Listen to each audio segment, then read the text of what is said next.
waaw dafa mel ni mu commencé bëgg a ñëw. Ok, it's good.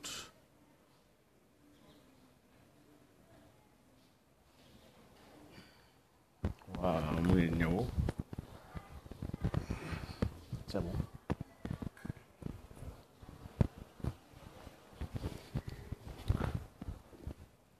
Kooku sama sëriñ Mansour la. Macha allah.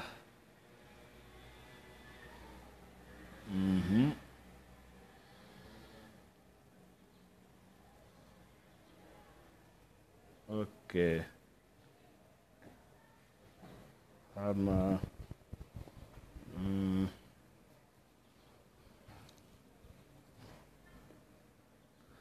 waaw dafa mel ni ñu ngi asalaamaaleykum rahmatullah. waaw man de d'abord man jéggalu laa war a njëkk a def sax dama war a njëkk a jéggalu. Jéggalu d'abord si retard bi parce qu'on a un retard minimum de 10 minutes et wax dëgg yàlla c'est pas normal d'accuser ce retard là.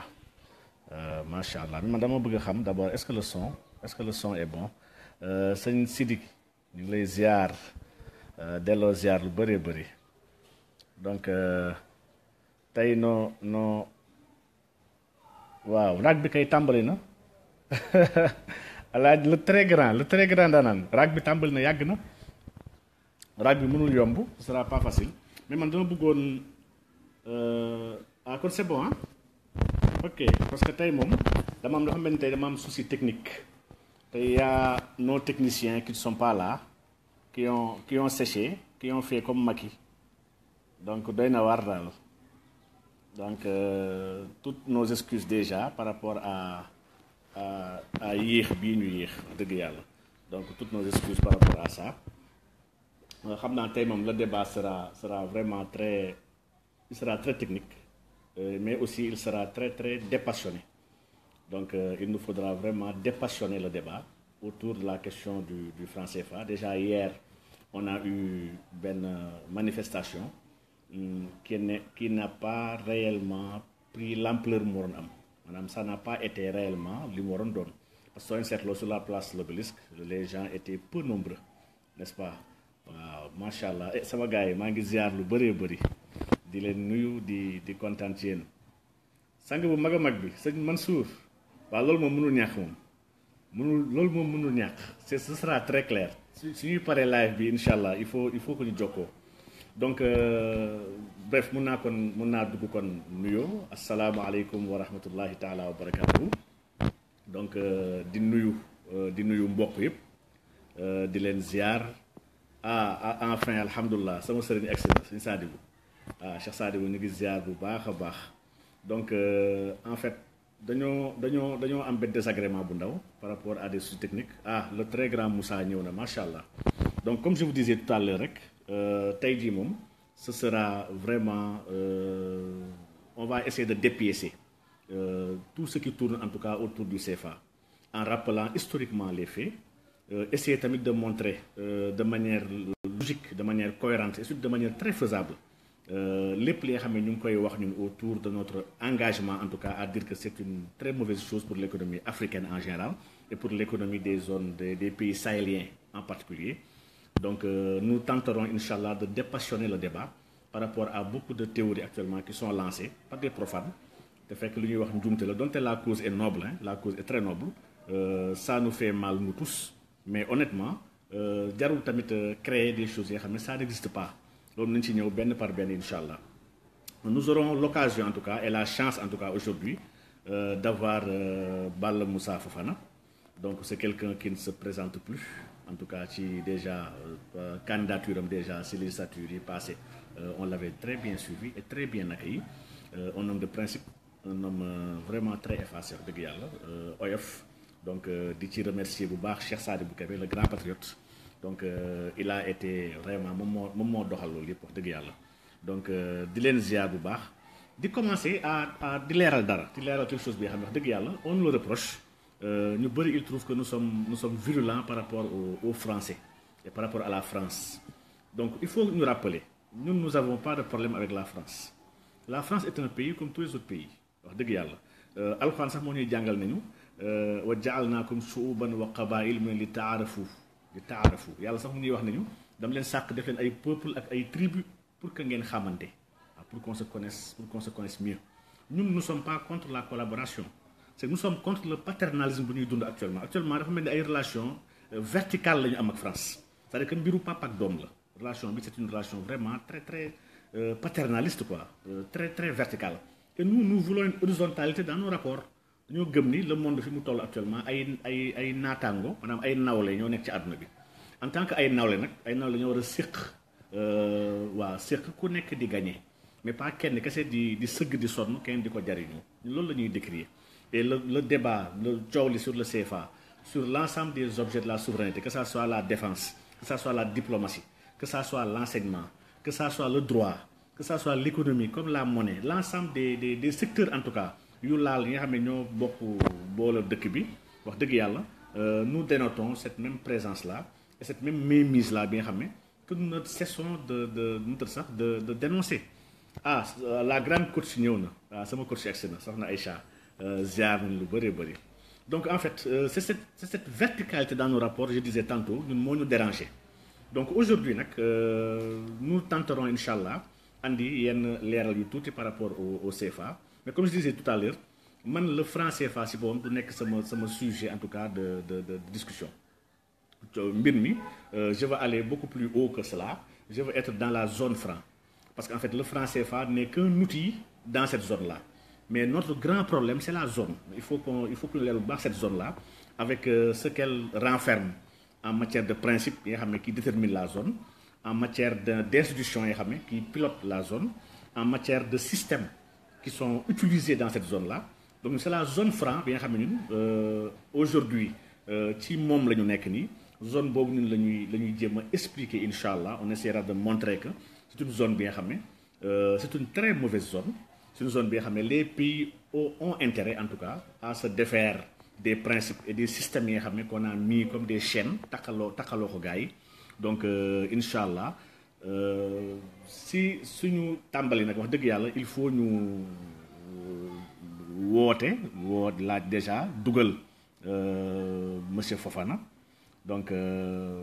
il a beaucoup de choses à wax dëgg yàlla à nous apporter beaucoup de choses à nous donner donc si vous me permettez incha allah ma woo ko mu dugg déjà y a la manifestation d'hier qui s'est passée donc am na jàngat bu ñu ci war a am ci lu fa xew ci lu ñu fa waxtaanee présence bi ak surtout combat bi ñu ko téye parce que il faut tam qu'on dise une chose il faut que tam ñu nangu tamit ne le combat actuellement sur le CFA est un peu désordonné donc c'est un combat bi nga xam ne am na fu ñu ko doon teg rek ak am na benn niveau d'engagement ak de conscience collective bi xam bu ci amee rek honnêtement dina gën a yemb te wax dëgg yàlla dara duñu tere am gain de cause ndax ce que nous réclamons au-delà de l'aspect éthique au-delà de l'aspect politique mais dafa am des raisons et des valeurs économiques yi nga xam ne qu'on peut mettre sur la table pour montrer que lii c'est dangereux c'est mauvais et surtout on doit se départir de cela donc sans plus tarder damay commencer d'abord ci joindre doyen donc mu dikkal ñu si donc incha allah suñ si jógee ñu def un petit rappel historique donc suñ defee rappel historique boobu nag après incha allah waaw dafa mel ni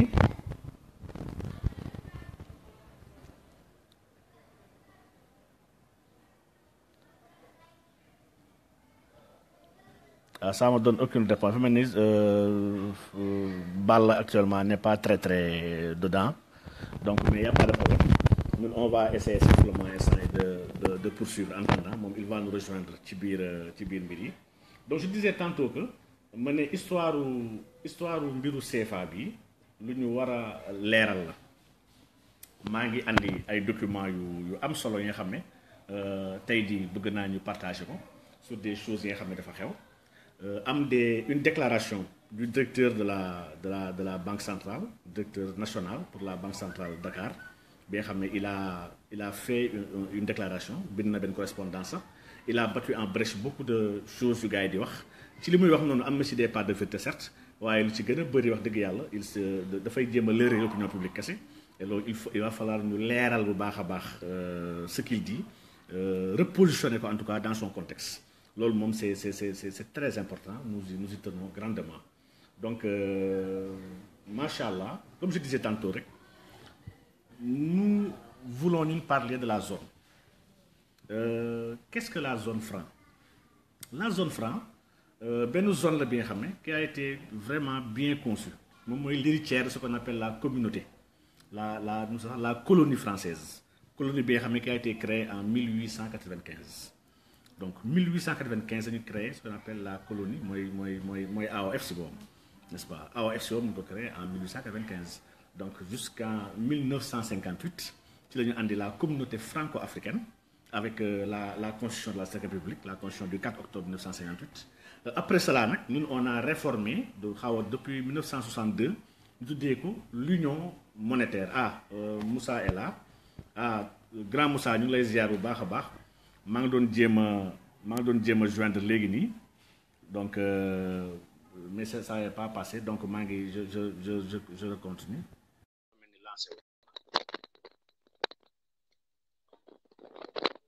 daa mel ni lancé l'invitation est lancée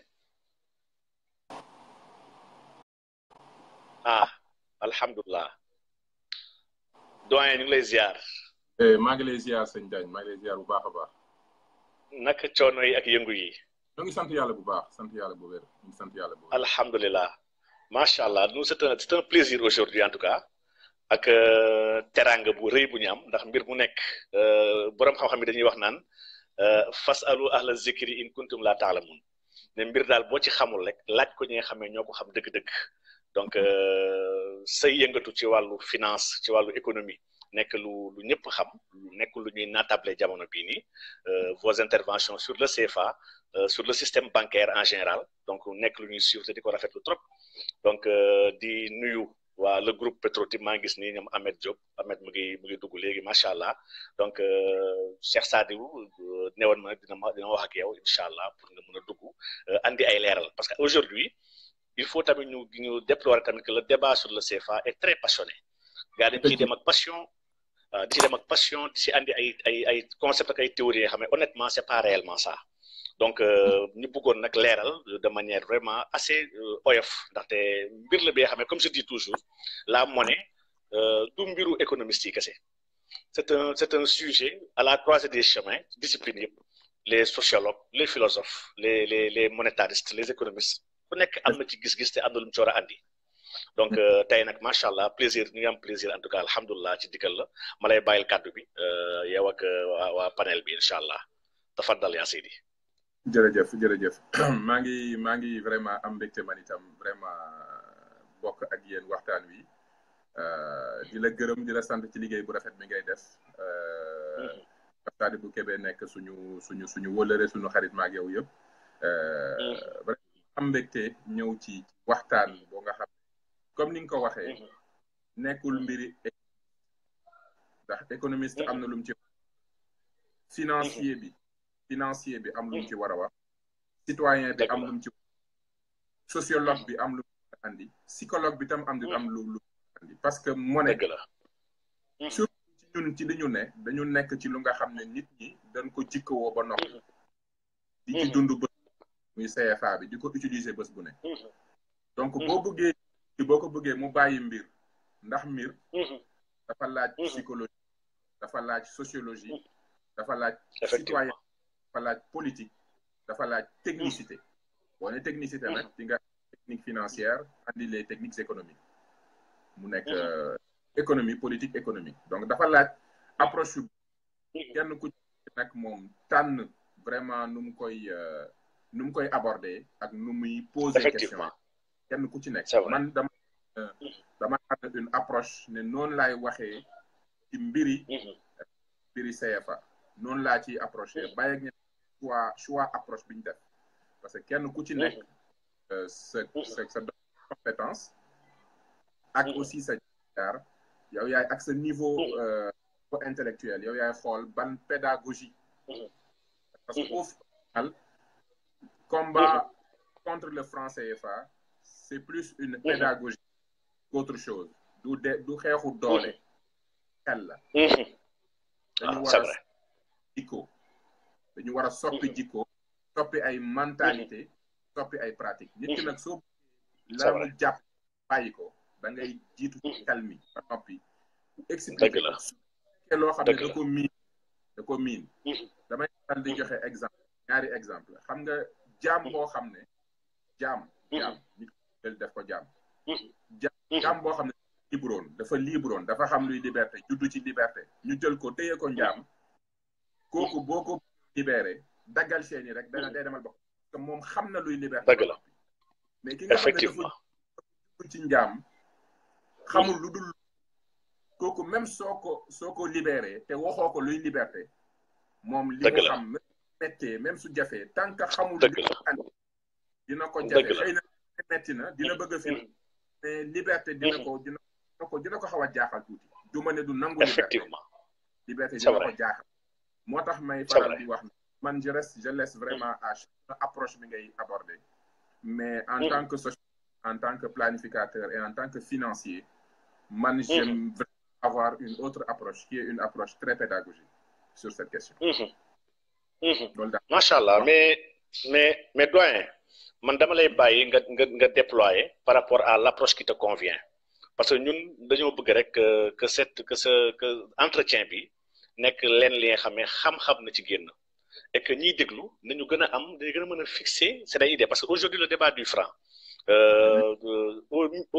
si milieu économiste yi il y en a des gens qui le défendent qui disent que dafa nekk lu baax ils ont amené tamit des opinions ak même des valeurs en tout cas économiques il y en a d'autres yi nga xam ne man je fais partie de ceux-là yi nga xam ne dañoo gëm ni baaxul donc et yamuñ ci baaxul ndax on a dépassé le cap de la dénonciation aujourd'hui dañoo war a nekk ci teg leneen ci wane les voies et moyens yu mën a déployer pour mën a andi leneen wane carrément qu'est-ce qu'il faut faire comment le faire en manière pratique donc aujourd'hui yow en tant que spécialiste parce que xam naa ne def nga ci gëstu yu bëri déglu naa si par rapport au système des couvertures fractionnaires yoo xam ne yaa ngi ko doon dénoncé par rapport aujourd'hui ak les banques nu muy doxee man je trouve que le système en tant que tel le système du CFA au-delà de l'aspect fiduciaire monnaie bi le système du CFA pour man mooy le grand problème les mécanismes et principes yoo xam ne mooy gouverner les institutions déjà de l'UEMOA ak tamit seen ñuy déployer wu mais yow par rapport aux spécialistes que tu es on te laisse libre choix honnêtement de déployer suivant approche bi xam nga gisee ndaxte gars yi en tout cas dañoo mar xam-xam si wàllu si suñu monnaie bi dañ ci mar et tu as entièrement raison nous avons bismillah wax nga lu am solo dama bëgg franc CFA c'est un système maintenant c'est un système qui a été mis en place pour remplacer un autre système système bi avant franc CFA c'était un système de domination politique système politique mooy la colonisation boo ko dégg on vous enlève le droit de vous prononcer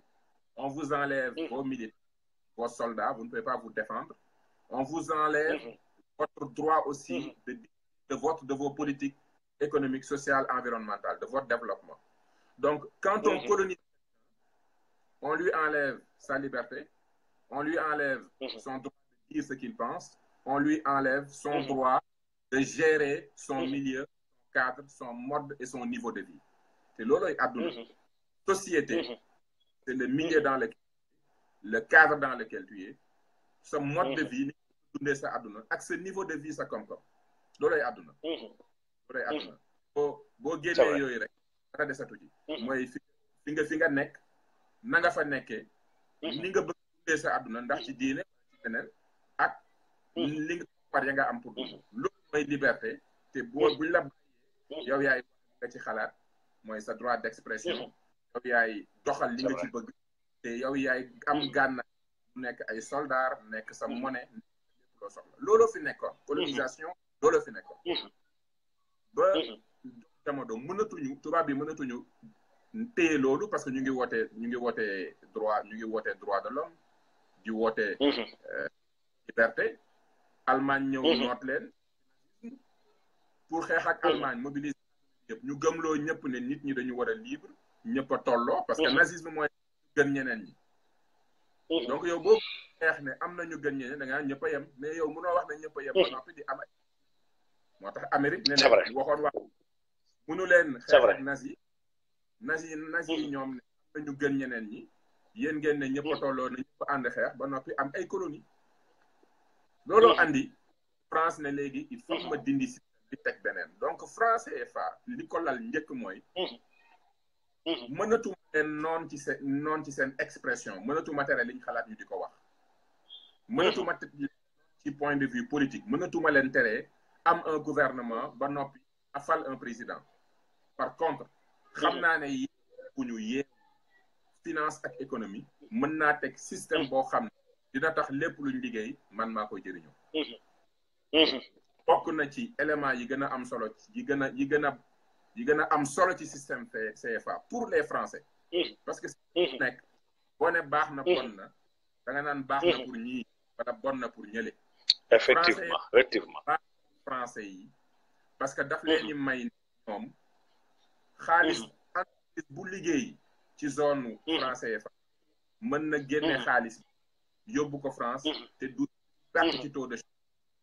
première mooy liggéey rek mën na génn ba ca topp day yombal bépp liggéey bu nga xam ne ñoom liggéey nañ ko seen entreprise yi liggéey ko ñu nekk par exemple dentifrice nekk ak lu mënti doon loo xam ne français bi liggéey na ko wala liggéey na ko français bi liggéey na ko buñ ko bëggee ay Allemagne mënul dox parce que Allemagne yi ñoo leen dàq liggéey buñ ko jaay fen dox parce que chinois yi leen mën te xam nañ ne Afrique rek mën a jaayee mooy pëndaxu meew bi mooy yëre yi lunettes yi ñuy takk lépp lu ñu yor rek xam nañ ñoo soxla mu dugg ci réew mi day gën a yomb parce que njëguf looloo tax monnaie franc CFA dañ koo yëkkati ba ñoom mu mën a seen prix bu ñu leen ko jaayee la ciy ruus nekk lu am solo parce que su monnaie bi toon buñ ñu jaayee lañ ci ba duñ ci génn donc ñoom dañoo soxla yëkkati suñu monnaie donc ñoom dañoo yëkkati suñu monnaie pour loolu ci ñaari éléments yooyu boo xoolee ñaari yooyu ngay gis ne premièrement bi ci topp mooy dañoo jël Afrique ñaar zone bi dañ ko xaaj ñaar ba bi dikkalante transaction yi mun ñu bëri te transaction andi xaalis c'est-à-dire que xaalis bu tegee du baax xaalis foog muy dem suy dem di def ay taux de change di teg ay intérêt frais intérêt yooyu change andi croissance donc transaction lu transaction di bëri xaalis di jóg transaction limité du am dëgg la France non bloqué transaction yi ba du weesu 4 à 5% parce que pays africains yi du ñu liggéey seen biir du ñu jaayante seen biir du ñu jëndante seen donc boo xoolee ñetti éléments yooyu képp duggaguma nag ci le fait que kuréel yiy jël décision yiñ fa samp français yee fa toog décider duggaguma sur le fait que monnaie bi France lañ koy defaree loolu dinaa ci ñëw mais dama bëgg a wax gum rek ñetti intensité dëkk boo xam lépp liggéey mën nga ko fa andi mu na économie ba fa ne dëkk boo xam ne lu fa sa liggéey mën nga ko génne te doo ci fay dërëm xam nga ne foofu développement mënu fa am dëgg la nañu wàcce xam-xam bi wax ak nit ñi wax du simple bañ a di jaay xam-xam bu rëy parce que nit ki borom xam-xam mooy ki nga xam ne xam-xamam leer na ci boppam ku mu toog ko mu leer sa bopp loolooy xam-xam day leer dëgg la ku mën ta leer rek amul ko loolu lii mooy lii di tax donc da ngeen di xam ne système bu franc CFA système bu baax la pour France te Nicolas Sarkozy nee na bés bu pays africain yi amee seen monnaie bopp ñu may réew mu nekk mu mën a am banque centrale am ñu France dina jógee ci 5e rang dem 20e rang wax na dëgg il a entièrement raison avoué donc ngeen xam ne système bi ñu avantage léegi ngay ñëwaat ñaari élément yu am solo ñi may déglu ñëpp ñu xam ne économie boo dégg ci àdduna économie boo mënti gis ñaara comme kër ñu ne sëy góor génn ko seet parce que góor a jigéen doom du juddu dara du am économie boo gis ñaar ñoo ci ëpp solo mooy le ménage ak l'entreprise le ménage mooy ménage yi nekk Sénégal yëpp mooy kër yi nekk Sénégal yëpp ñoom lu nu liggéey dañ koy dépenser lu nu liggéey dañ koy dépenser mooy la demande consommation ñoom ñooy jënd kër ñooy jënd oto yi ñooy jënd lekk yi ñooy fay courant bi ñooy fay ndox mi te ñoom li ñu soxla yëpp te yow xam nga ne salaire kese mënu régler lépp donc yow da nga soxla ñu lay xaalis ménage boo am taux d'endettement boo xam ne soxla na ko mais waru ko dépasser ñun ñi nekk ci finance technique xam nañ ne ça tourne autour de 30-40 maximum 45%. ménage bi jëkk a jeeg jabar ji bu nekk amee ku ne 1 million seen salaire nekk 2 millions par mois war nga leen mën a lebal lu tolloog 35 à 45%. su ko ëppee rek réew moom endettement baa ëpp donc problème de loolu beneen buntu la wax ne économie li koy dox ménage daf ci bokk parce que ménage mooy consommé te ménage la ñu koy lebal xaalis parce que kër mënoo ko jëndal sa bopp oto mënoo ko jëndal sa bopp da ko soxla xaalis donc xaalis nekk lu am monnaie entreprise boo gis da gagné ay contrat mais soo gagné ay contrat bi da nga war a tabax kër da nga ak lu mënti doon boo mënti gis même entreprise de service mooy service mooy moom du produire day jënd jaayaat mais kon soxla na suuf na kantinam soxla na ay employé fay ndox pour jaay le temps que ñi jënd matériel stocké ko jaay ko le temps matériel bi fu mu par exemple supposons mu ñëw dugg ci période décembre njaay mi war a yokk te amul matériel soxla xaalis dem jëndi donc li ma bëgg a wax foofu mooy entreprise ak ménage ñoom ñoo yor économie kii di produire kii di consommer kii di produire kii di consommer mais ñoom ñëpp a xaalis te xaalis bi dañ la lebal te pour nga lebal leen xaalis banque bi lebal leen xaalis su ko le coût des banques li gën a am solo ci moom mooy xaalis bi may lebal ak entreprise yi xaalis boobu fan laa koy bu ma coûter cher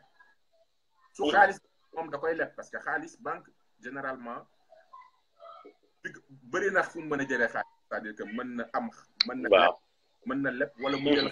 fa teg di ko leble mais soo nekkee ci loolu moo xamante ni nit ñi duñu épargner kon xam nga ne banque yi nekk mënuñu basé wu ci épargne pour financer les entreprises parce que ñiy denc bëri c'est vrai donc nga xam ne banque coût des fonds épargne parce que épargne mooy li gën a yomb xam nga yomb na trop juróomi déposé seen xaalis xam nga doo leen jox dara nga jël xaalis boobu te lebal ko ñeneen donc yow boo lebalee à 9% yi say dépense li ci des yëpp intérêt la rentabilité la mais boo demee leb mais bu fekkente ne yow réew mi nga nekk nit ñi dañoo ñàkk ba duñu épargner donc banque ya fa nekk mënuñu compter des dépôts pour leble fi ñu mën a compter xaalis mu ñu jëlee à l'étranger xaalisu bopp la ñuy jëw andi ci réew mi moo tax ñu koy leble léegi nag li may expliquer pour nit ñi xam luy ménage luy entreprise ak luy entreprise léegi nag bu dee yow moomoo sa monnaie c'est-à-dire que sa monnaie France diggante France lañ koy defaree France mooy ñaata la ñuy imprimer dañ lay dindil benn rôle bi xam ne banque centrale dafa am solo effectivement le professeur comment il s'appelle Samir Amin je pense Samir bi ñu ko laaj années 70 lan la Afrique war a am mu ne dañu war a am monnaie unique mais réew mu nekk dafa war a am banque centrale autonome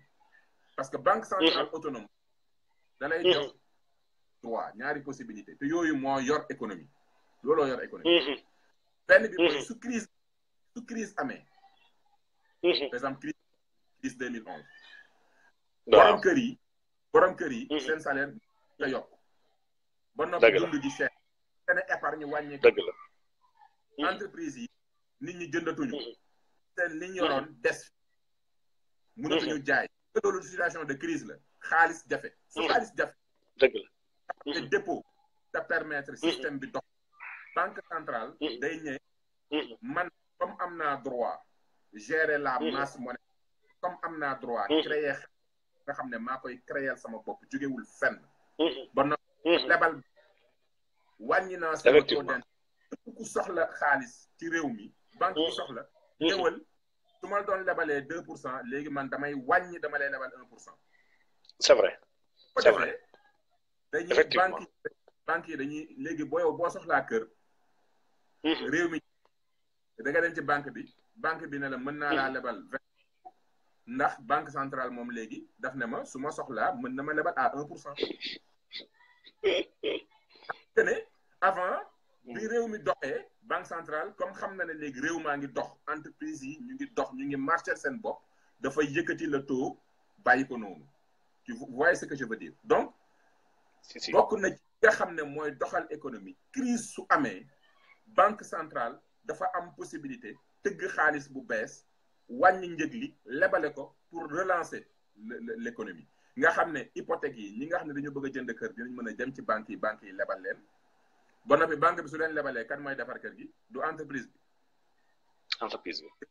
bi circuit lay doon le consommateur day leb banque bi leb banque centrale lebal banque bi lebal entreprise bi lebal nit ki fay entreprise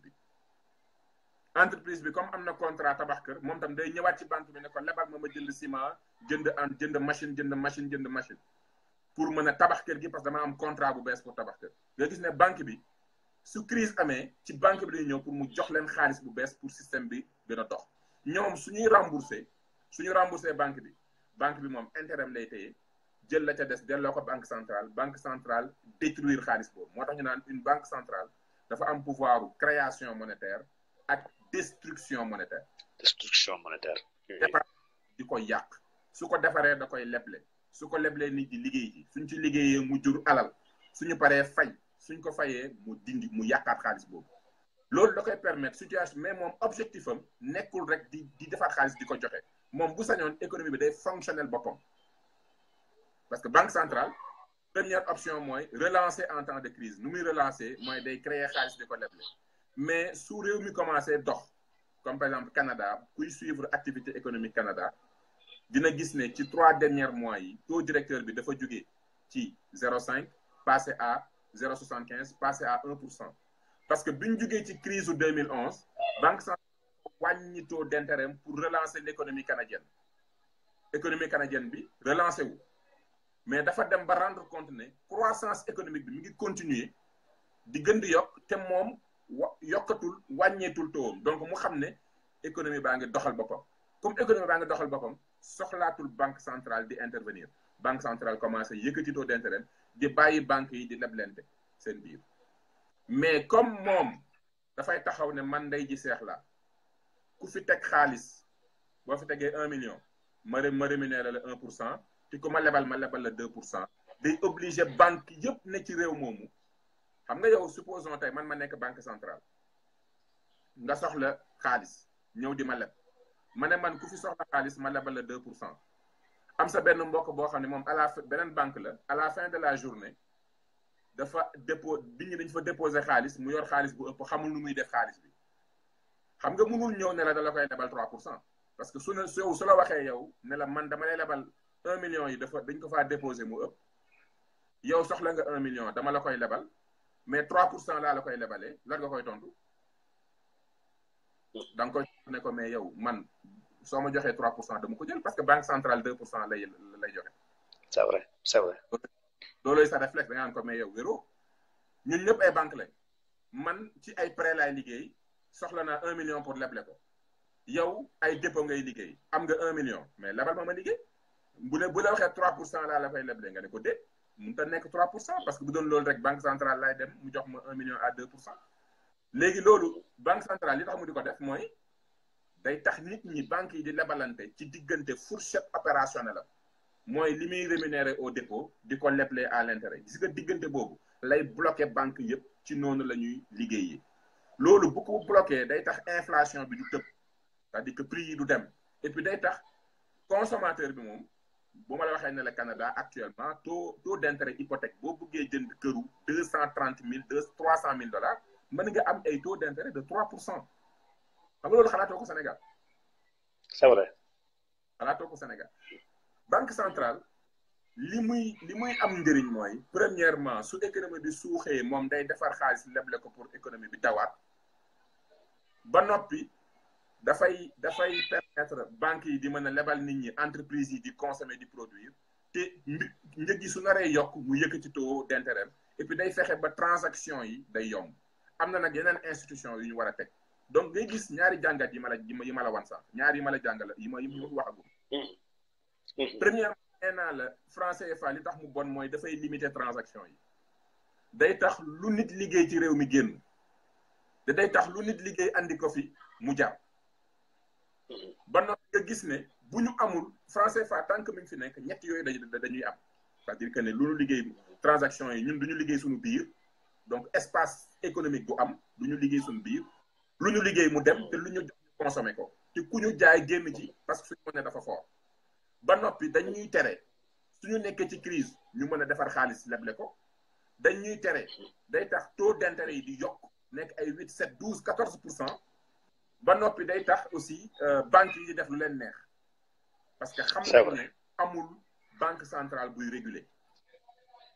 lii mooy wax ji munoo wax nit ki ne CFA dafa bon rek fa nga wax ko lan mooy banque centrale te loolu di tax man may jël ab parce que kenn mënu ko wedd li may wax nii ça n'a rien de particulier ku dem internet tapé Banque du Canada di nga gis dañ fa def sax de l'information citoyenne jàngal la luy taux d'intérêt lan mooy taux directeur lan mooy la fourchette opérationnelle jàngal la lépp pour nga xam nan la monnaie di fonctionner xam lan mooy sa dëkk gis nga citoyen canadien yi may liggéeyal fii parce que man banquier laa fii des fois nga ñëw ne taux bi temps la ñu ne la sëñ bi taux bi mënut a nekk loolu mënumaa renouveler sama hypothèque ak yow ci taux bi parce que barki démb banque centrale wàññi na donc il faut nga wàññi kon nga xam ne ñoom dañoo dem ba dañoo naan ils sont informés dañu naan dañ ko xam dañoo xam ne banque bi leblewul xaalis bu mu am xaalis bi muy leble mooy bi xaalis bi fa nit ñi teg ak xaalis bi muy leb banque centrale su wàññee taux banque bi daa war a wàññi mais tey africain tey ñemewul dugg banque bu nekk Sénégal ne ko wàññil sa taux ñemewu ko déjà xamu ko sax xamul nu mu demee moo tax man si choisi ce combat là parce que sénégalais yi dañoo miin franc CFA foog nga wax leen feneen nu muy doxee te émergence ma dugg ci notion d'émergence nga émergence économique mooy lan mooy espace boo xam ne économie bi doxul woon war a jékki-jékki dox ñu gis ne économie bi kat secteur économique yaa ngi commencé di produire rentabilité mi ngi am mbir yaa ngi dox c'est-à-dire que entreprise bu fa nekk chiffre d'affaires am su nekkee 100 millions tey année prochaine chiffre d'affaires bi passé à 140 millions mais chiffre d'affaires pour croissance pour mu yokk foog lebal bi koy lebal yokk foog consommation yi yokk foog ñu bañ a andi ay concurrents bañ a signer ay accords de partenariat économique ñuy ñëw di cannibaliser marché bi foog ñu bañ xaalis bi pays émergents yu bëri dañu refuser que seen monnaie convertible dañ koy bañ bëgguñu seen monnaie convertible parce que bëgguñu xaalis bi génn dañu bëgg entrepreneur bi calculer entre bàyyi fi sama xaalis bi liggéey ak jël sama xaalis génne ko ban mooy gën a avantagé bu xamee ne moom xaalis bi soo fi bàyyee mën na cee jënd matériel gagné fi ay contrat defaat ci xaalis wala mu jël xaalis bi mais su koy génnee tem taux de change bi yàqu taux de change bi posé ko problème parce que monnaie bi dafa faible te monnaie bi day kii parce que tam loolu tam ci doole ci intéressance su intelligence su politique économique mooy su la neexee sa monnaie nga di ko yéegal di ko wàññi en fonction de cycle économique ce pays par exemple bu la leeree ne yow agriculture dafa am solo instant bi yaa ngi dugg ci période bu nga xam ne sa gerte da nga ko war a jaay da ngay xool ban sama monnaie moment bii période bi ma nekk sama monnaie est-ce que dafa dama ko war a yéeg dama ko war a wàcce jékki-jékki nga war a dugg sa saison boo xam ne construction la c'est-à-dire que économie boo gis day am cycle day am période bu nga xam ne dañuy xam ne temps yi lii moo dox lee moo dox donc en fonction contexte économique bi yow mën nga gérer sa monnaie mën nga di ko yéegal di ko wàcce en fonction ce cycle exportation ak ce cycle importation beneen élément bi nga ne foofu laay daanelee damay dégg souvent ñu naan il faut que ñu garantir ñu suñu monnaie mais garantir c'est lu yomb la parce que nit ki lay garantir mooy lan fa teg moo tax nga mu di la garantir tey jii France yi tax mu nangu ñu garantir mooy ñun dañu jël la 50% de nos recettes d'exportation dañ ko fay teg mais tey suñu am suñu monnaie bopp lan moo ñu teree ñu jël suñu xaalis bopp jënd ko en or wala jënd ko or wala jënd ko devise étrangère parce que la réserve parce que damay dégg nit ñi di réserve di ci lëndëmal xelu Sénégalais yi réserve. waaw foog loolu foog nga leeral ko. parce que le directeur di nga bàll. le directeur de la banque centrale semaine bii passée mu ngi joxe les statistiques de la réserve suñu réserve bu ñu am foofu au niveau de la France mu ngi wax sénégalais yi ne gars yi dañoo juum c'est un faux débat sur réserve yooyu ils sont insignifiants devant les réserves que détient la France et que loolu c'est pas important donc foog nga leeral bu baax a baax réserve yi pour gars yi mën ko comprendre. ma wax la benn affaire yow supposons yow nga nekk par exemple nga nekk commerçant bi gën a am doole ci commerçant yi d'accord am benn nit bu ñëw nekk liggéeykat am xaalis bëgg liggéey mais soxla ku ko garantir pour nit ñi jëflanteeg moom est-ce que yow boo ko xamul est-ce que di nga ko nangu garantir noonu. non. garantir mais su ñëwee ne la sëñ bi mën naa fee teg 20 millions mu nekk sama réserve yaa koy téye nga garantir ma comme yow ñëpp xam nañ la moo mën na liggéey est-ce que di nga nangu. waaw. loolooy réserve mooy xaalis bu nga xam ne banque centrale da koy détenir par exemple bu fekkoon ne Sénégal dafa amoon monnaie boppam day jël alal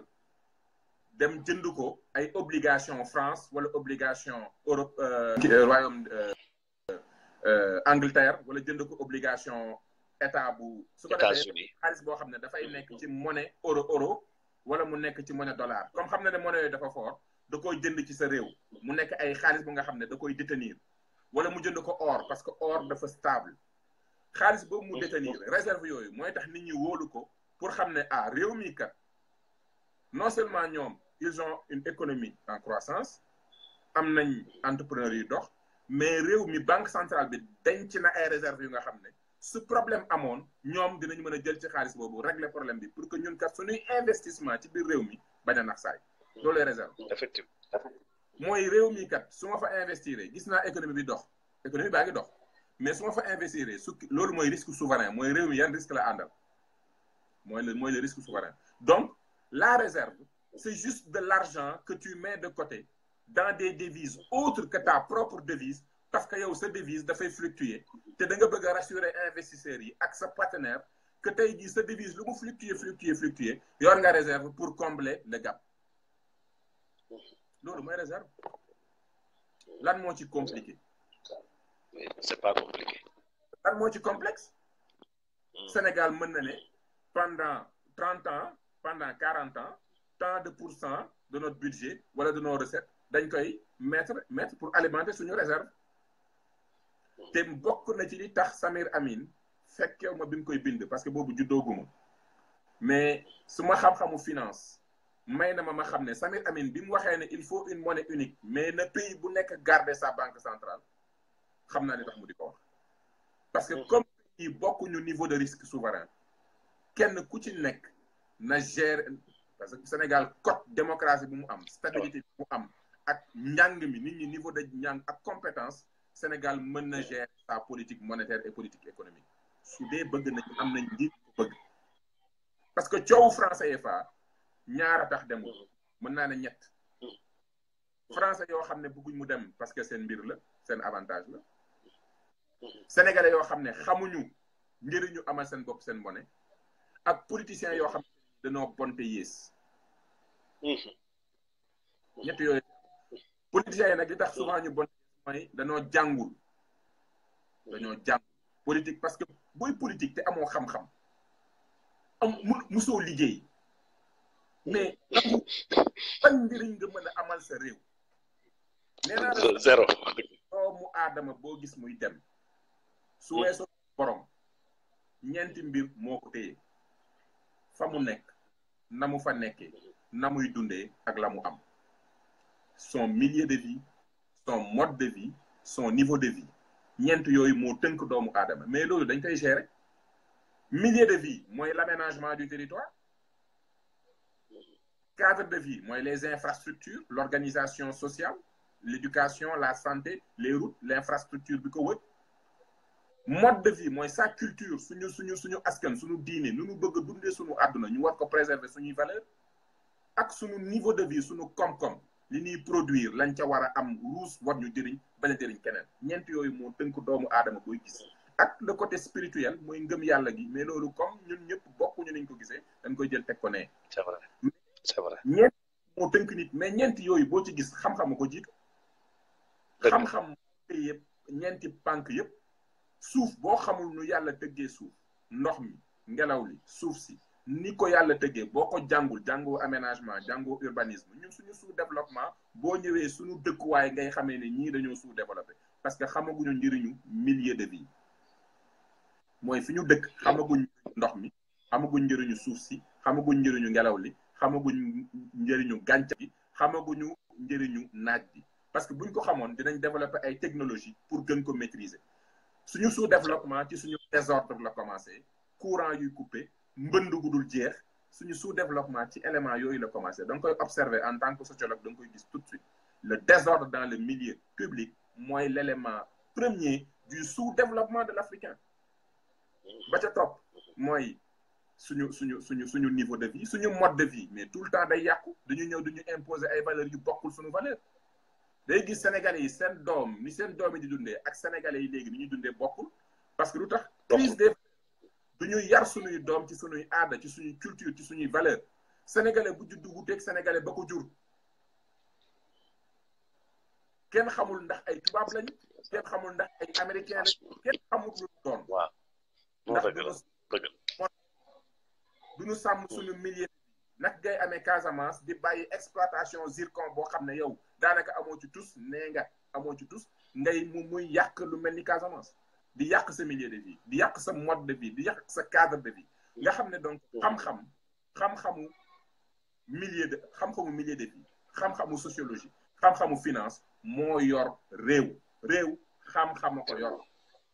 ba noppi ñu liggéeyee ko yor parce que nit ki lu mu liggéey déwén war a liggéey lu ko gën parce que nit motut amul liggéey bu mat nit ku musut liggéey munta def lu mat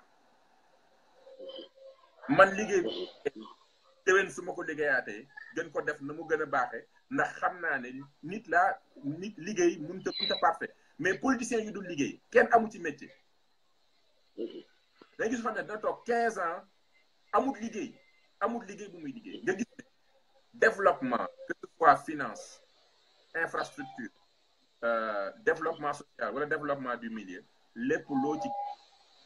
liggéey dëgg ak am yërmande ci sa askan moo ko yore bu weesoo loolu leneen nekkatu fi débat wu français fa li ko téye mooy tubaab yoo xamante ne nii seen bopp ñoo leen gënal seen bopp ñu gënal teguñu ay nit askan woo xam jàng te ñu xam tuuti ci lëndëm léegi sénégalais boo xam ne leer na ko ne am na xam-xam mais xam-xamam da ciy iñaan balaa moo kontaan mu toog ci live wala mu toog ci télé wax ba noppi ñu ne non kii li mu wax kenn comprendre du ci dara xam-xam bee bëri moo tax comprendre du ci c'est vrai leer na mais da ko iñaane ña mu nekke ak politicien boo xam ne amul yërmande ci askan bi ñooñu ñoo lor Sénégal problème mu CFA génnul lii mais amul dara lu compliqué sëñ bi àdduna doomi continent la amul continent booy dem fekk fa CFA bu dul Afrique donc la règle c'est am sa monnaie am sa banque centrale c'est ça la règle l'exception mooy loolu la en introduction wala boog en macha allah doyen ñi gis ne le franc CFA aujourd'hui comme tu l'as si bien dit réewu Afrique yi la des ba tey le Vietnam avait le franc était dans la zone franc le Laos le Cambodge le Maroc l'Algérie la Tunisie la Mauritanie bi sax était dans la zone franc ñii ñëpp se sont départis de cette zone franc et pourtant ba tey franchement je dirais pas qu'ils vont mal l'exemple des pays maghrébiens est vraiment patent aujourd'hui au-delà de du gars yi mer parce que gars yi gis naa ne ñëpp a mer ci CFA bi ils sont en colère mer nañ ci et c'est normal c'est dommage nga gis dëkk bi nga xam ne dama koy wax sànq rek un ami ma ne ko fabrication CFA bi am na man ñu bëri ñu ma gis ñu insurgé wu la fabrication kese moo leen métti ñoom les systèmes et les principes derrière ñoom ils le connaissent pas mais ils sont dañoo énervé pourquoi ñi koy defaree PESAC ñu koy defaree chamalière ñi defaree ko suy monnaie sachant que les billets peut-être beaucoup de gens ne le connaissent pas. Les billets sont fabriqués, billets matière, c'est du coton. Coton, principalement. L'euro est fait 100% coton. Peut-être le dollar m'a échappé à cette règle parce que le dollar, il est fait à 75% coton avec 25% lin. Mais matière, ce n'est pas du papier. Pourtant, coton, dans la zone UEMOA, 2015, pour dire exemple 2015, la production de coton s'est fixée à plus de 2 600 000 tonnes. La filière coton, elle est presque morte. On ne transforme pas. Nous transformons 5%. Les ponts le vent. L'Europe, actuellement, sur monnaie, seul à part la Grèce, qui produit près de 200 000 et quelques tonnes par année, avec l'Espagne, 40 000, mais l'Europe n'est pas productrice de coton. Donc, nous avons fait des papiers, nous avons fait beaucoup à l'export, matière première, sans valeur ajoutée ci kawam gars yi defar ko ba pare yónnee ñu ko dama fi yor fii document bi nga xam ne daf ñuy jox le montant bi nga xam moom la français yi di ñu facturer si defar bi ñuy defaral le franc CFA facturation par rapport au maintien des billets yi par rapport à l'assurance bu ñuy assurer billets yi ak par rapport au transport bu ñuy envoyer billets yi mais généralement ça tourne autour de presque 30 et quelques 40 milliards par année mais amoon suñu propre unité de production comme Banque de France, moi, unité de production, en direction de la fabrication des billets. Est-ce que l'on c'est pas aujourd'hui, d'abord, un premier pas avant d'élaborer le problème au CFA? Là, nga xalat ci mbir mom. Xam nga yow da nga andi l'approche économique. Moy so xolé même ñom l'activité économique bi ñi am di imprimer ay billets di ko jaay di ñu ko jox. C'est-à-dire que ressources sen stock c'est-à-dire que sen stock parce que pour ñu defar billet faut ñu soxla coton sen stock ci ñun la ñuy alimenté wu c'est-à-dire alimenter sen stock ñoom ñooy defar produit bi di ñu ko jox ñun alors que ñun les stocks on les a déjà et foofu ngay xamee importance su 1 euro war a jar 600 et quelques francs CFA parce que comme c'est convertible day permettre ressources humaines ressources matières yëpp mën a génn à un prix fixe France xam na ne les matières premières africaines seront toujours achetées à un prix de 1 euro égal 150 francs CFA. Ça, c'était excellent en temps de guerre. bi ñu nekkee ci guerre bi parce que guerre boo ci nekkee sa économie day déréglé soxla woo say ressources yi nga xam ne dañ koy jëlee ci yeneen yi di yokk donc comme Afrique dañu bloqué la valeur day permettre ñu am accès aux ressources premières à un prix fixe prix bi ne fluctuant pas ça permet à leur industrie ñuy mën a def seen planification économique parce que xam nañ ne coton bi ñu soxla moom du bouger dañ ko bloqué les ressources humaines africaines ne fluctuent pas Europe bi daf leen a bloqué à chaque fois que Europe di am dina mën a am quantité bi mu soxla donc yow exemple bi nga joxe économiquement c'est une aberration c'est-à-dire que ñun ñuy nangu ñu yor ressource bi premièrement ñoo yor coton deuxièmement machine troisièmement mën nañ fay borom xam-xam bu mënti doon ci àdduna pour mu def ko parce que soxlawul sax parce que nit ki bu amee xaalis da lay wax nit ñi ma ne leen ab mbir mi du xam-xam parce que xam-xam dañ koy jënd xam-xam dañ koy jënd rek la simplement la connaissance xam-xam da nga koy jënd tey jii boo soxla expert boo soxla mën nga ko dem jëndi machine boo soxla am na ñu koy def buñ dul ay français ay canadiens lañ ay coréens lañ ay chinois lañ donc exigence boo soxla yow yaay toog ne man monnaie bii laa bëgg naa mu am caractéristique bii bëgg naa lii ak lii ak lii nga analyser par rapport ak sous-région bi yan ressource nga am directement nga dem maîtriser ko li nga amul nga dem wuti ko nga defar sa biir mais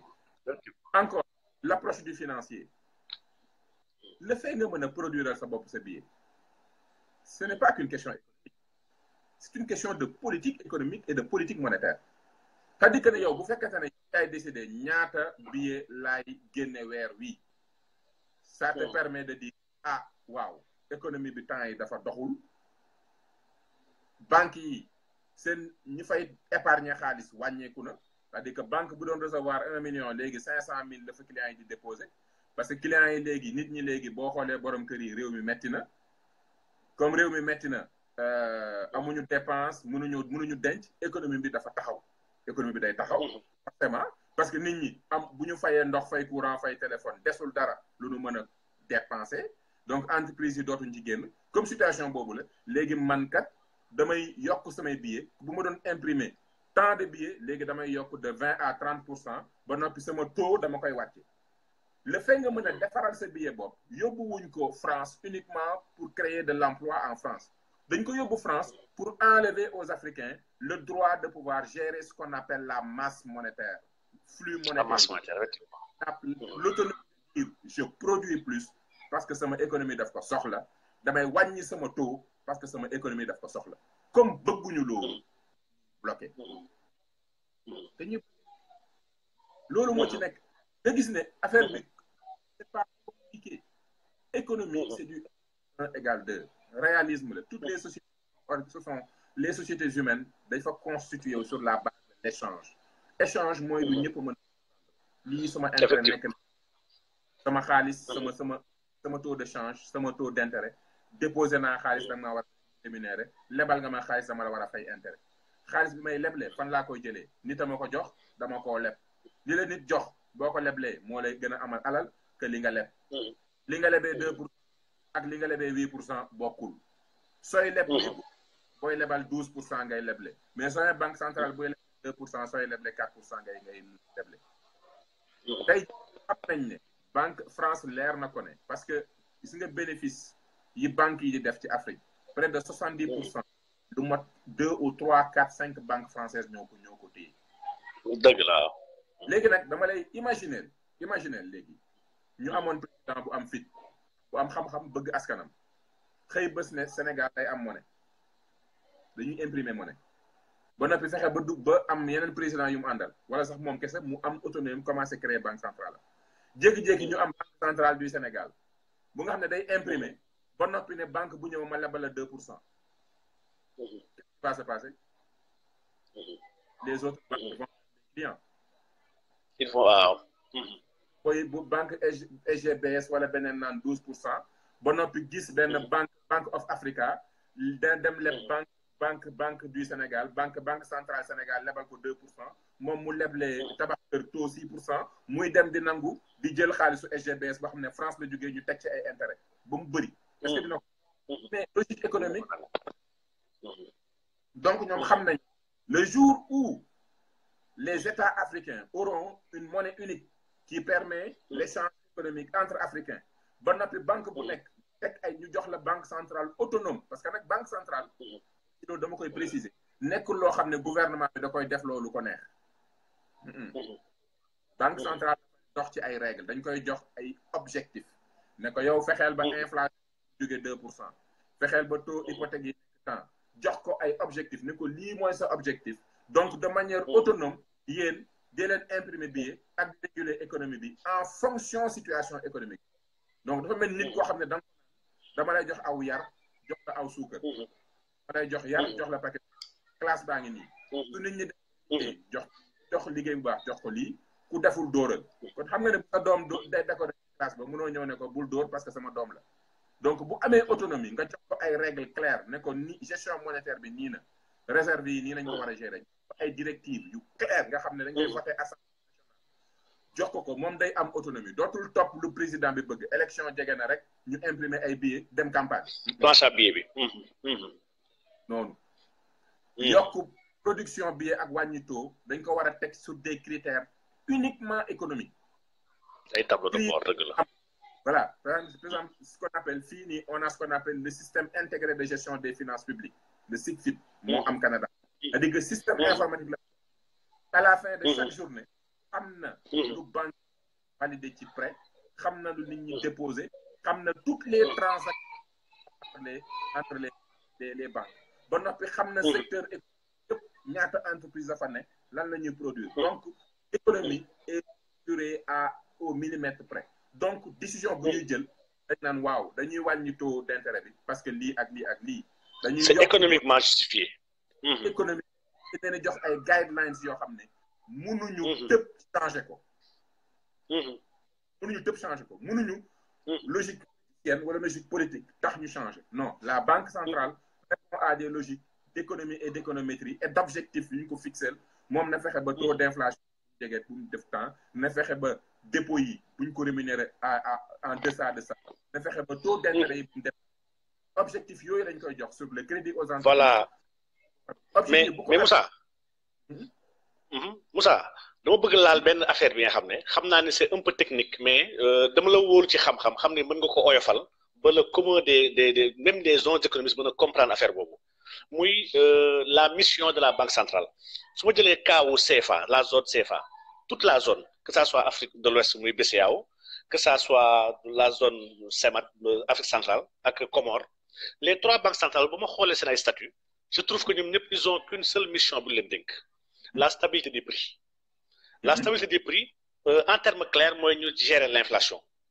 J'ai vu ça en 2014. La Banque centrale du Sénégal, elle a connu une déflation. C'est-à-dire que moins 0,4%. C'est très grave, Louis Def. Donc, l'inflation, si nous regardons sur nos bagages économiques, nous faisons la courbe de Phillips. Courbe de Phillips, entre l'inflation et les salaires. Après l'économie, il y a un link entre l'inflation et le chômage. Chaque fois qu'on va combattre le chômage, on va créer de l'inflation. Chaque fois qu'on va combattre l'inflation, on va créer du chômage. Donc, beaucoup d'économistes récupèrent. Il n'y a que Friedman là qui mais en termes assez basiques, même en France, ils ont créé un NERU, le NERU, pour avoir un taux minimum de chômage qu'il faut pour garantir le système. C'est vrai que au niveau banque centrale, c'est un combat acharné contre l'inflation, ça me pose problème. Parce qu'on a des études filles au niveau Afrique. Nous menons Kakou de Boupo, Kakou avec une équipe d'autres experts. Je connais bien Sabayen Gaye, Nyom Koulibaly. On a vu un taux optimal de notre zone qui tourne entre 7 et 9%. Bon, 8%, ça pourrait être beaucoup plus clair. Mais pourquoi la Banque centrale acharnée sur un même principe que c'est inflation que c'est l'identité, l'objectif de croissance, l'objectif de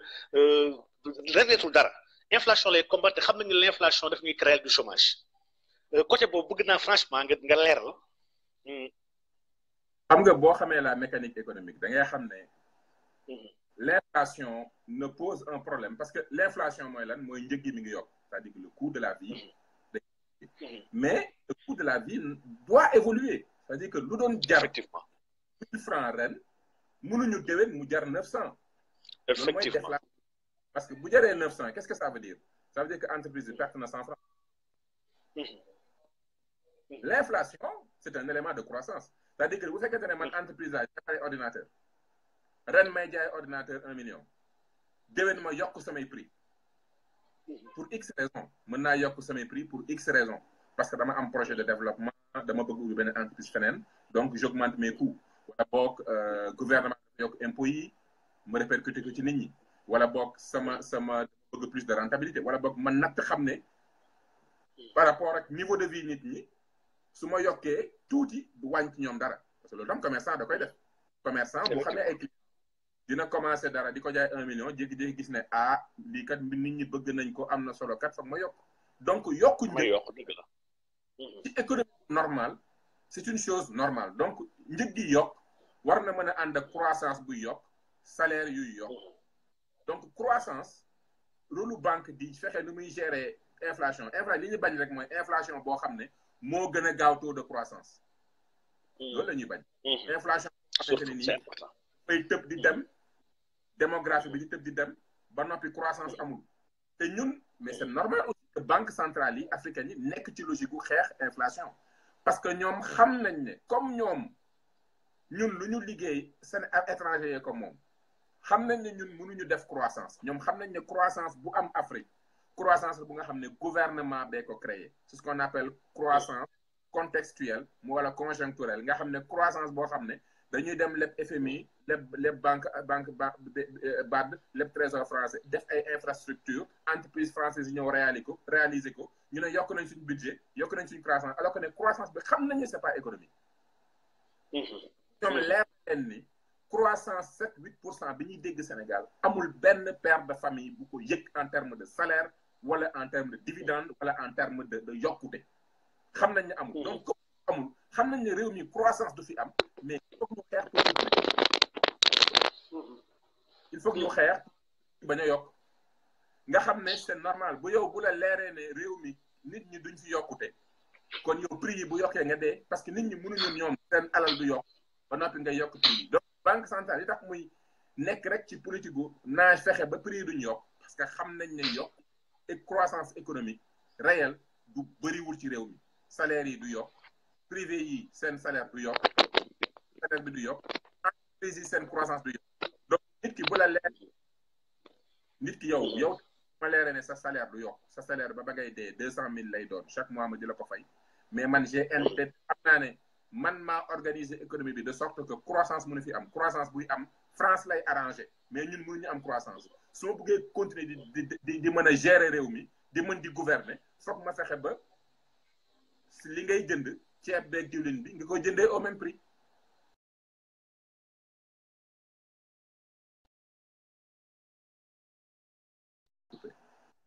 waaw allo. donc oui dafa mu ngi ñëw ñëpp. li tax banque centrale africaine yi di concentré wu ci mission de gestion de l'inflation parce que xam nañ ne croissance bi am parce que ñoom xam nañ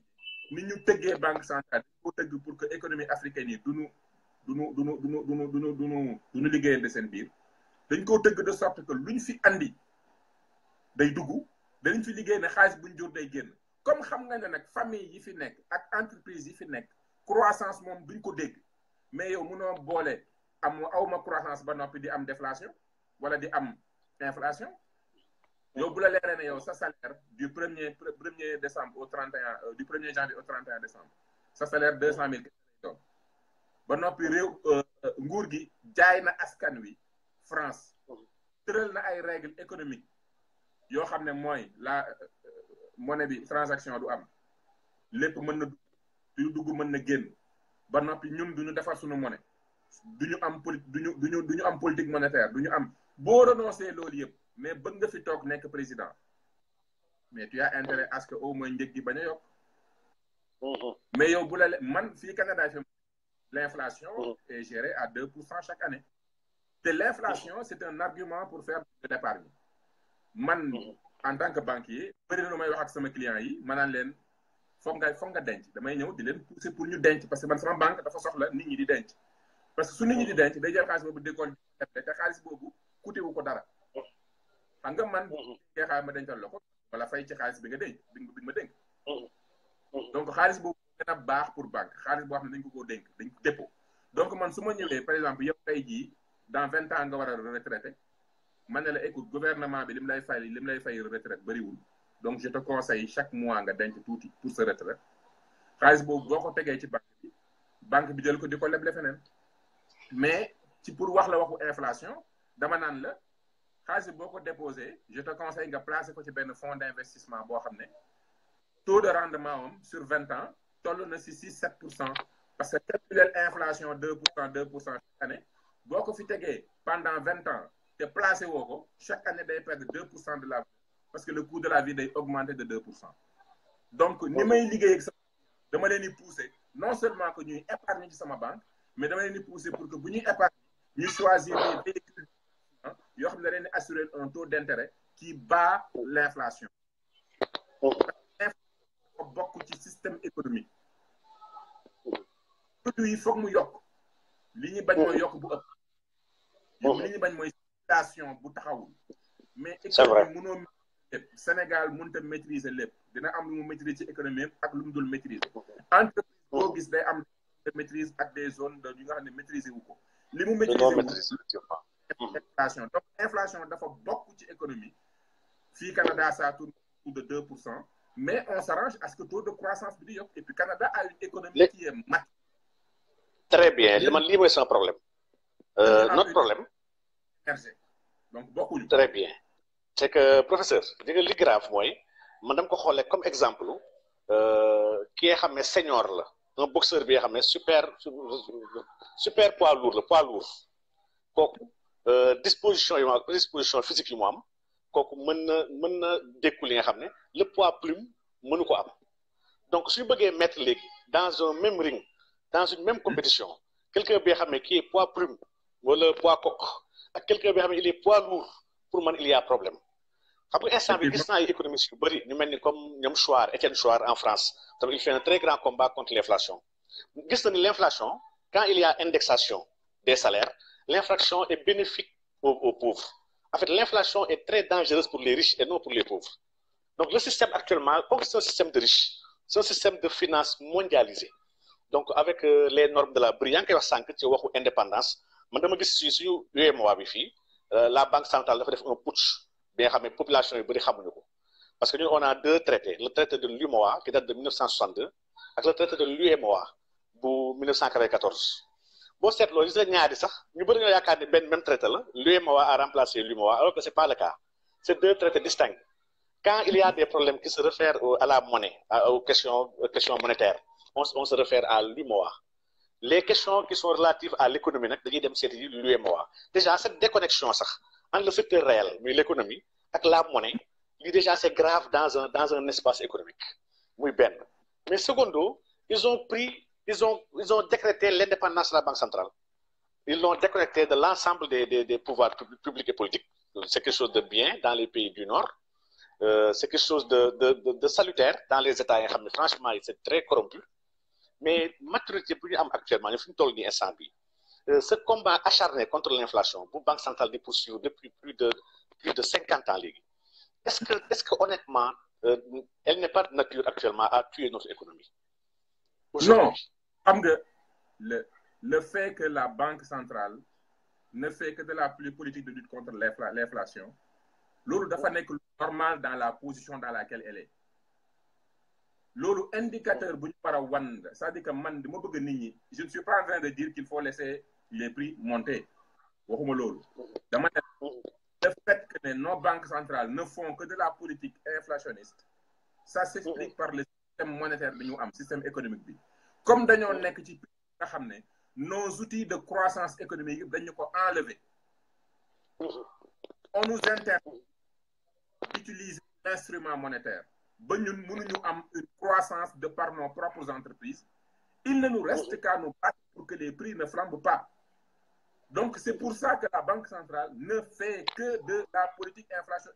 pour lutter contre l'inflation et d'ailleurs dans le discours de nos hommes politiques sénégalais ban argument en première ligne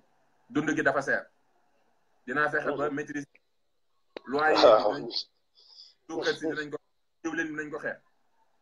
donc il y a pas que centrale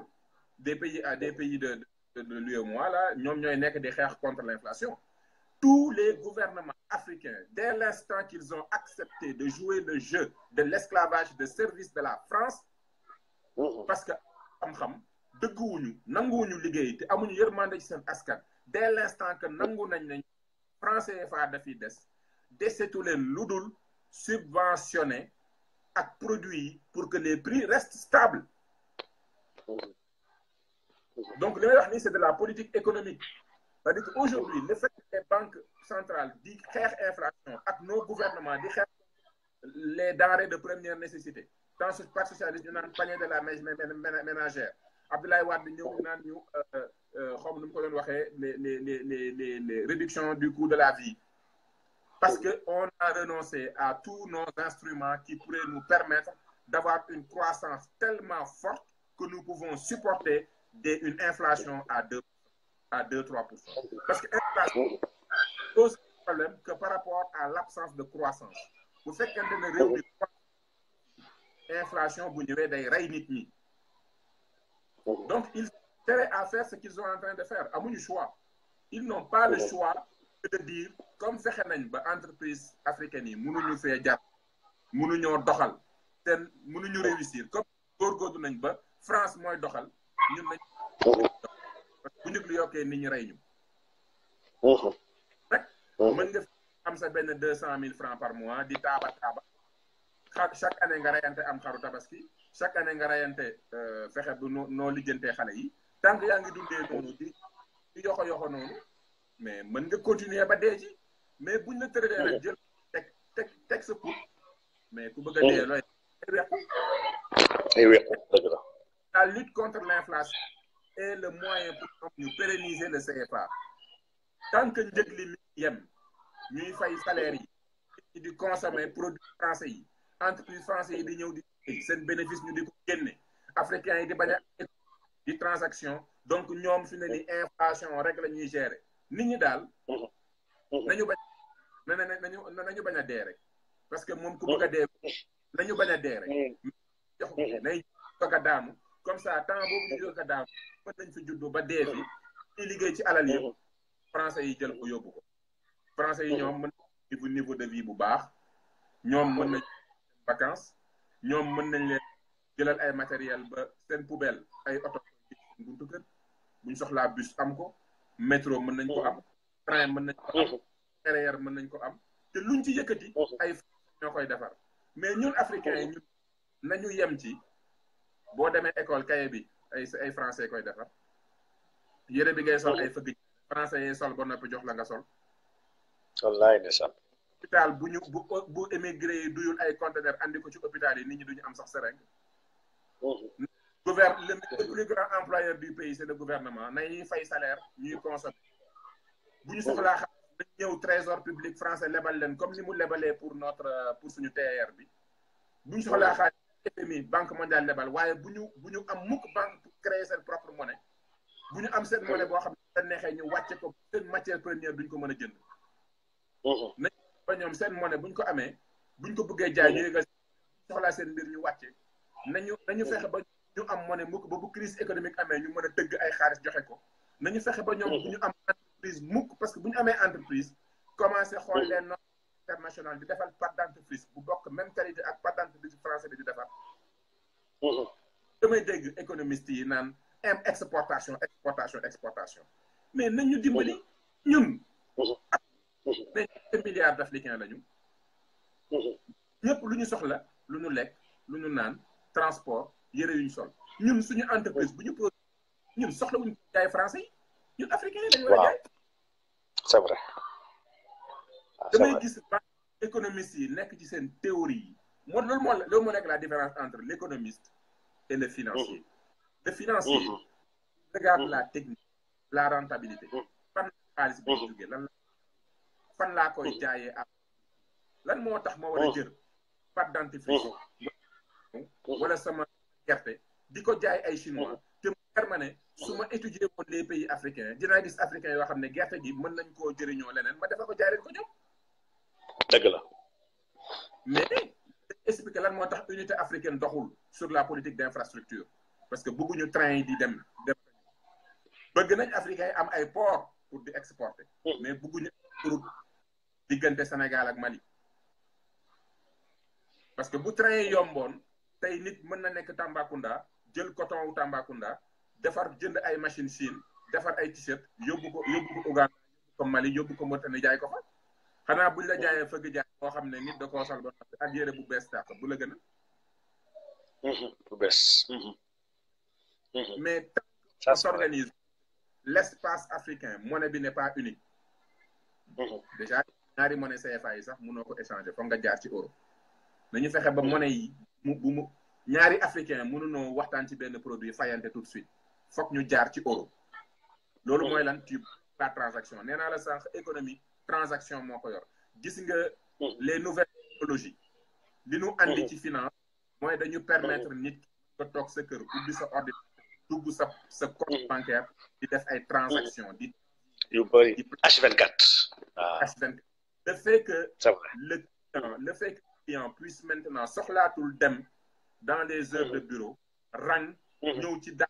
bi ne ko dama bëgg a fay facture dama bëgg a def lii léegi à n'importe quel moment mën na dugg fenn def des transactions mën na dugg ci site bu nekk jël carte de crédit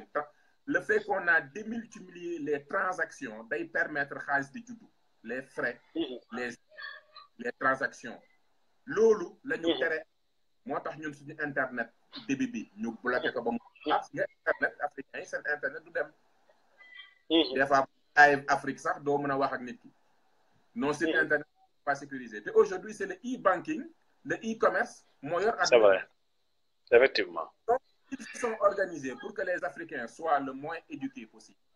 qu'ils soient le moins formés possible qu'ils aient le moins d'outils possible te li tax Afrique nekk une menace pour ñoom c'est que nous avons c'est-à-dire que asiatique yi ñoo fi mën mais li asiatique yi am ci suuf ak koo am ba noppi ñun on est 3 fois plus nombreux que les asiatiques ñun bu ñu nee pour am nañ espace am nañu question yi mooy amuñu économie foofu mooy débat bi les civilisations africaines ont marqué l'histoire de l'humanité de par notre culture de par notre humanité ñun bu ñu déggee guerre ñun bokkuñ ci guerre yi gën a rëy ci àdduna bi ñu defuñu guerre ñun duñu guerre bokkuñ ci woon dëgg la bokkuñ ci ay mondial bombe atomique lépp lu bon ci àdduna bi européens yi ñeneen ñoo ko ñun defuñ ko ñun ñu aadal suñu culture dafa positif fenn lañu doxalulee foofu moom zéro lañ fay am te dañu koo tere mooy économie. On n'a pas encore relevé le défi de l'économie. Bâtir une économie africaine, un capital africain suffisamment puissant pour faire ba chinois bi teg defar teg ñun ñu defar teg gën koo jàlle gën ko looloy économie la gën a baax c'est tout. mais daf may may ma laajte benn laaj bu am solo bi nga xam ne ñun démb ak waa Petro-Tim ñu ngi koy waxtaanee muy la situation d'autarcie démb ak doyen Ahmed Diop tamit Ahmed xam nga sa xarit ñoom Cheikh ak Gaye on discuté de ça mais est-ce que l'Afrique n'a pas le devoir wala boog est-ce que ñun fii ba ci Sénégal en particulier est-ce que vivre un peu l'autarcie ne serait pas salutaire pour ñun parce que dama ko xool ci benn facteur kese les crédits à l'économie par exemple dans notre zone fii dans l'UEMOA les crédits à l'économie tournent autour de 20 à 25%. C'est trop faible. Ça veut dire qu'en fait, la Banque centrale, les banques, beaucoup les banques de financer l'économie. Sans financement de l'économie, les entreprises ne pourront pas réellement surinvestir. Les populations ne pourront pas réellement consommer. Si nous regardons l'espace américain aux États-Unis, le crédit à l'économie tourne autour de 300%. En Europe, actuellement, dans la zone euro, ça tourne autour de 180%.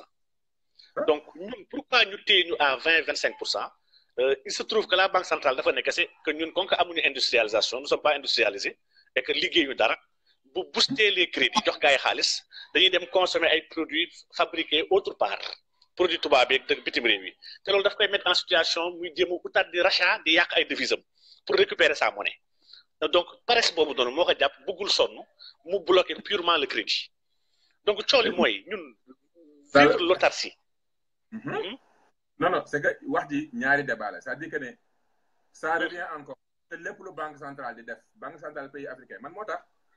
du ma perdre sama temps gëstu li banque centrale yi di def parce que xam naa ne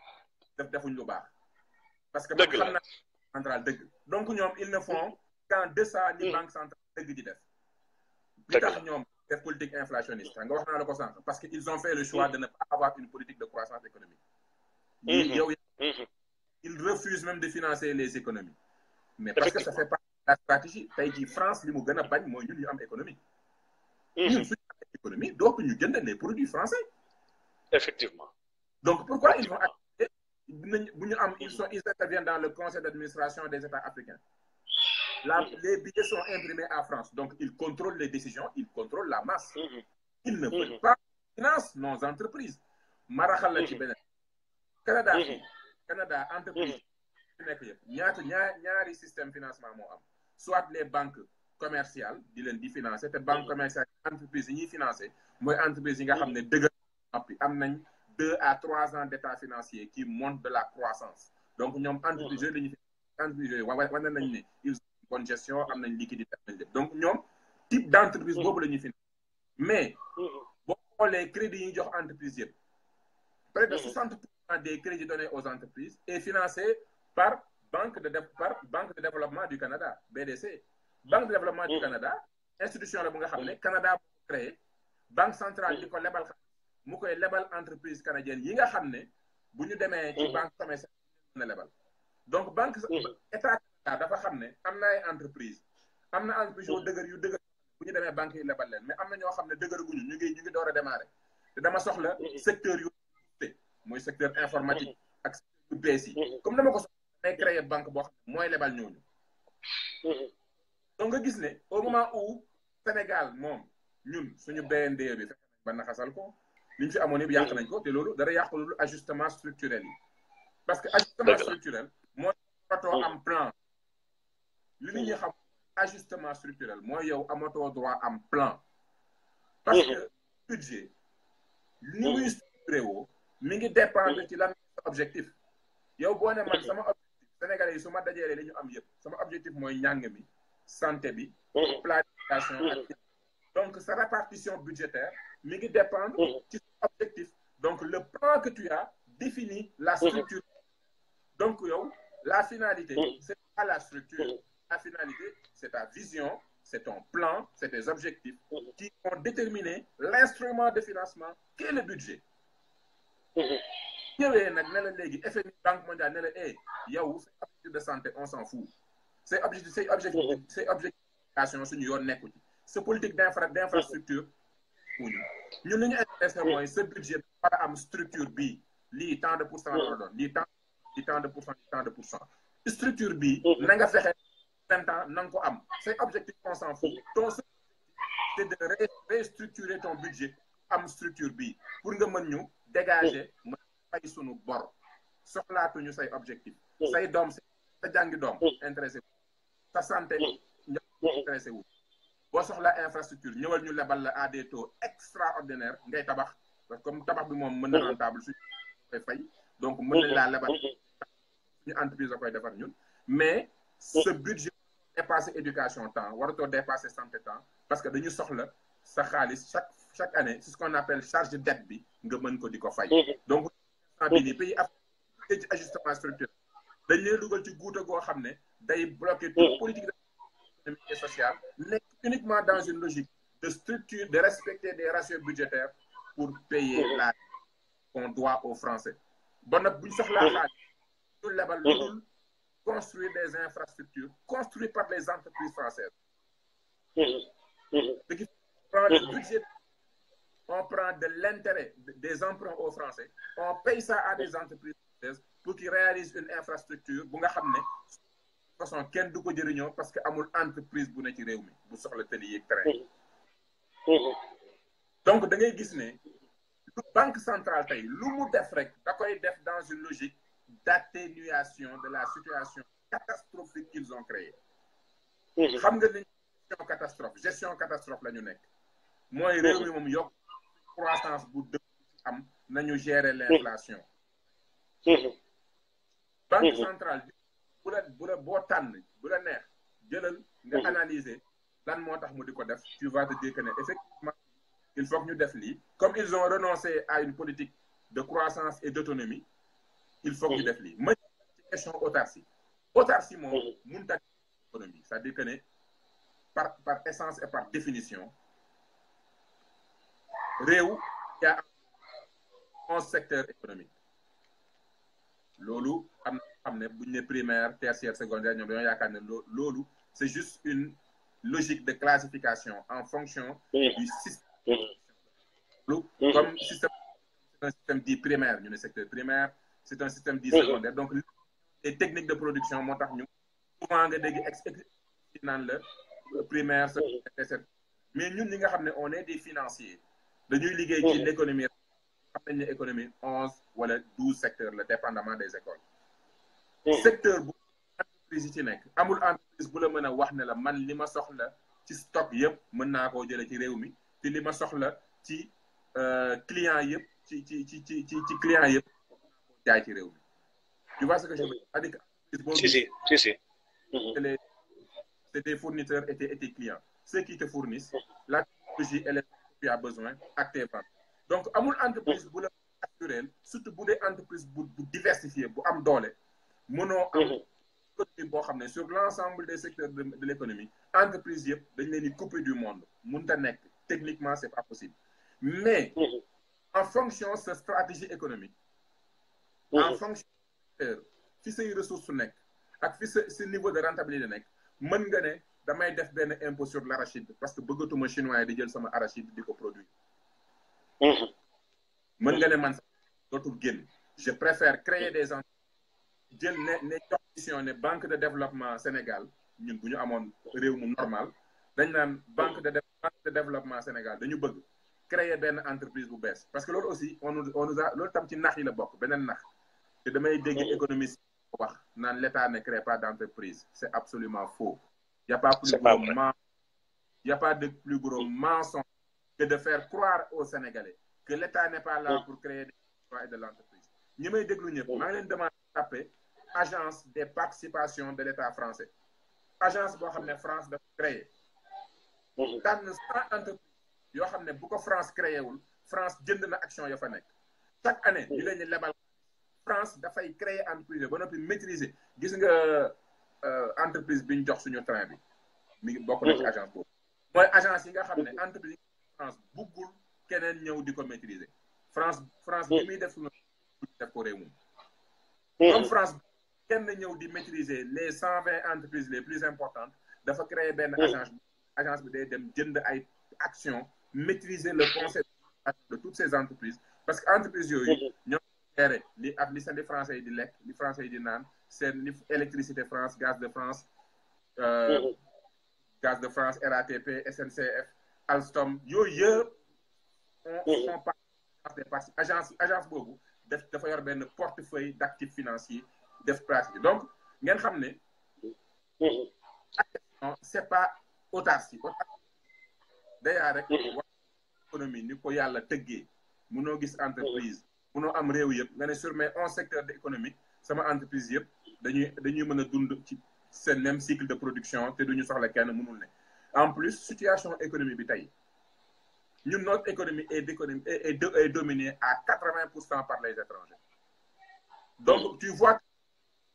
la science et la situation la science nous disant que c'est de l'utopie la situation nous disant qu'actuellement on est dans une situation d'invasion on est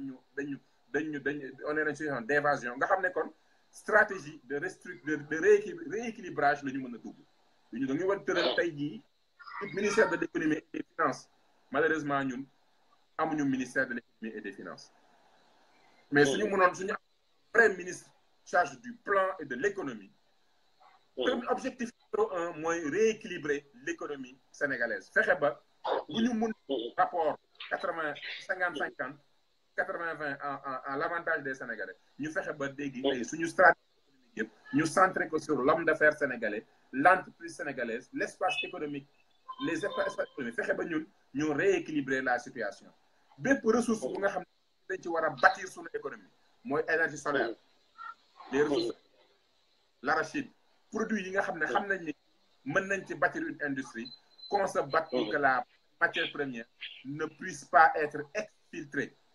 mënuñ ko génne réew ma fexe ba yooyu di nga xam ne ñoo ko war a exploiter nekk entreprise yi nga xam ne état bu ci ëppul part sénégalais yi ëpp ci part te Sénégal Afrique Sénégal mën na créer une entreprise muy